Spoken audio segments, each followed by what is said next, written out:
Ni-interview po natin. Nandito po tayo ngayon sa Satwa. Habang si ate nagwi-withdraw. Habang si ate nagwi-withdraw po, tatanungin natin siya sa mga nangyari ngayon sa Pilipinas. Baka may opinion siya. Ate, sa nangyari sa Bongbong at Duterte? Ay, Sara ako. Ay, Sara ka? Hindi ko pa tinatanong si ate. Sara na daw siya. Team Sara ka?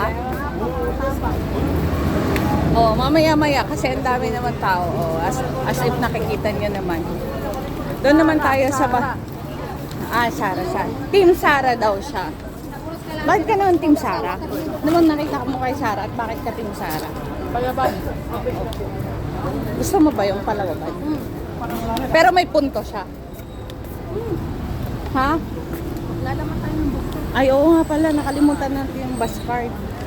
Isa pa lang, itatali po natin lahat kung sino ang makating Team Sara. Asan ba yung bus card ko? So, 10.